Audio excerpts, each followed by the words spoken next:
இந்த முத்தை தருமத்தி திருநகை அத்திக்கிரை சத்தி சரவண முத்திக்கொரு வித்து குருவரை என போதும். இதை நான் பாடும் பொழுது இப்போ இந்த தமிழ் புரியாத தமிழாக இருக்கலாம் மக்களுக்கு.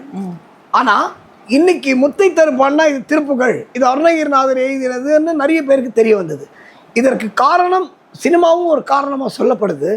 ஆனால் இது மூலமாக எனக்கு தமிழ் அருணகிரியை நான் மக்களுக்கு கொண்டு போய் சேர்த்தது எனக்கு ரொம்ப பெருமை அப்படின்னாரு. அது மாதிரி இந்த தமிழ் நீங்கள் வள்ளலார் எடுத்துட்டு பாருங்களேன்.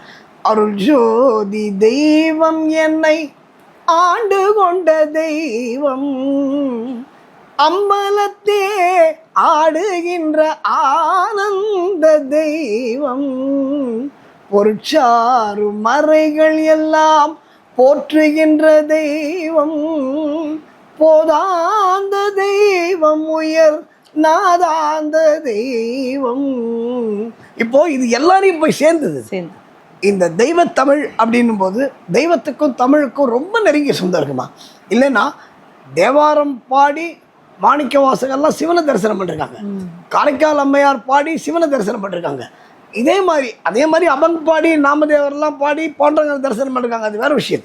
இருந்தாலும் இந்த தமிழுக்கு இருக்கிற சிறப்பு பக்திக்கு ரொம்ப முக்கியமான மொழி என்பதில் எந்த விதமான சந்தேகமும் எங்களுக்கு இல்லைமா.